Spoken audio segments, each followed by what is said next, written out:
kita kan sama, generator kan seperti itu. Nah, ini tadi disampaikan, ini kalau pada waktu posisi rem gas lepas nol, kalau gas main itu kan logikanya dari CM-nya atau apa kan masih ngasih arus di sini, berarti kan tidak berarti dapat inputan balik, kan begitu logikanya ya. Karena ini kan logikanya kalau ini tetap diberi arus, ini kan nggak ada arus balik. Kalau pedal gas itu diinjak, logikanya kan ngasih perintah kan masih ngasih arus, logikanya kan begitu. Pada waktu lepas penuh, maka kan perintahnya kan nggak ada arus yang ke sini, malah ini kan menjadi rem atau menjadi tenaga yang ngisi. Nah, pertanyaannya, kalau alternator ngisi itu kan dia harusnya AC.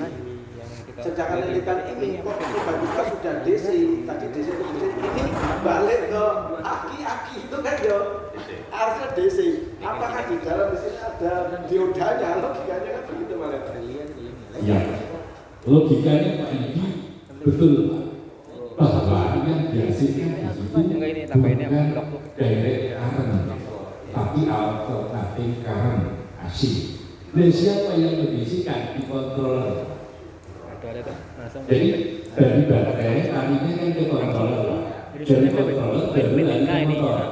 Dan pada saat motor yang menghasilkan ini kan AC Pak, lagi ke controller dulu baru ke baterai. Nah controller ini yang berfungsi untuk atur menjadi DC dan mengatur berapa arus yang masuk ke baterai. Jadi logikanya jadi kan benar. Cuma diodinya bukan di motor Pak, tapi di kontrol. Plong sekarang. Kalau tadi sudah saya salah. Ini tetap AC, cuma di kontrol itu yang dibuka menjadi DC. Jadi dari motor Pak, arus listrik itu bukan berarti langsung diisikan ke baterai, tidak. Tapi tetap lewat ke controller. Dari controller itu yang bertugas mendisikan. Jadi nanti kalau sudah digambarkan diagram bloknya baru tahu Pak. Oh, nggak langsung ternyata dari baterai itu ke motor. Makanya nanti kalau dari itu Pak controller itu ada fungsi inverternya. Karena dari baterai yang DC itu tidak bisa langsung kita pakai ke motor. Makanya tadi saya sampaikan ada yang namanya komutasi elektrik. Komutasi elektrik itu memodulasi arus yang keluar menjadi 3 fasa. Itu kalau kita lihat garisnya seperti sinus. Makanya dinamakan inverter. Ada fungsi menginverter, ada fungsi konverter, ada fungsi inverter. Kalau konverter hanya merubah DC ke DC, tapi kalau inverter itu merubah DC ke AC. Sebetulnya DC yang dimodulasi menjadi AC. Makanya nanti kalau sudah AC 3 fase motor itu berputar. Tadi kan dicoba sama Pak Yudi langsung baterai putar cuma 1 step cek berhenti. Apakah nggak bisa Pak saya DC dicapkan supaya bisa putarkan motor? Bisa Pak dengan kontrol yang sederhana, dengan pakai gelombang kotak, ya toh, dan yang fase UVB-nya itu bisa berputar, tapi kasar. Karena kan langsung naik speed, itu biasa dipakai untuk motor stepper. Makanya torsinya kuat, karena gelombang kotak. Tapi kalau ini gunakan gelombang kotak, tambah mabuk Pak. Kalau jalan pelan, makanya dimodulasi menjadi sinus. Semakin sinus Pak, kontrolnya semakin mahal. Karena dari DC disinuskan itu makin sinus makin kompleks model kontrolnya. Nah, kembali ke pertanyaannya beliau bahwa tetap dari motor itu melalui controller dulu baru ke baterai. Yang ngatur mendisikan itu adalah controller, yang ngatur bebannya motor supaya lebih berat atau tidak itu juga controller. Makanya kenapa kalau saya lepas gas sama saya tambahin tak indah dikit, itu beban motornya beda, itu yang ngatur controller. Oleh karena itu controller juga butuh sinyal inputan dari switch rem Pak. Switch rem supaya tahu sekarang posisinya lagi keren gitu. Tapi pada saat coba ion itu akan nampak banget antara direm sama tidak direm. Direm nggak sampai dengan fungsi banyak, aktifkan shift rem saja. Nanti kelihatan prosentasi yang kita dapatkan.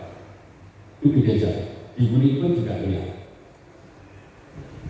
Dan ada beberapa kendaraan yang bisa disetting Pak, kemampuan regenerasi brakingnya dibuat kuat atau dibuat tidak terlalu kuat. Kalau dibuat kuat, strong misalnya, dilepas gas itu terasa banget gandolnya. Jadi hibridnya terasa banget. Makanya meskipun pakai kendaraan listrik atau motor listrik, hibridnya juga ada, asal sistemnya itu mendukung, artinya kontrol limitnya itu mendukung untuk itu. Tapi kalau kontrol limitnya nggak mendukung Pak, nggak nyolong. Nggak ada efek hibrid. Itu dia Pak Yudi, plong. Jadi dari sini memang kasih, nanti kalau benar nggak boleh dicek pakai oscilloscope, itu gelombangnya pasti akan naik turun. Karena pasti akan muncul minus plus minus plus. Begitu kena kutub utara selatan pasti dia akan berbeda. Nah, kecuali kalau benar ketemu generator yang model lama yang masih pakai komutator. Siapa yang fungsi mengarahkan arusnya? Komutatornya. Pernah lihat generator yang kayak gitu? Punya BB yang lama. Itu hanya ada regulator untuk ngatur arus dan tegangan Pak. Jadi ada limitan untuk arus, beda limitannya gede. Itu yang ada relay cut off-nya. Makanya orang Jawa dulu akhirnya bilang ketot, sebetulnya cut off.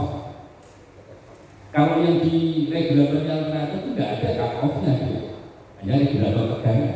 Tapi kalau yang DC itu ada regulator arus juga.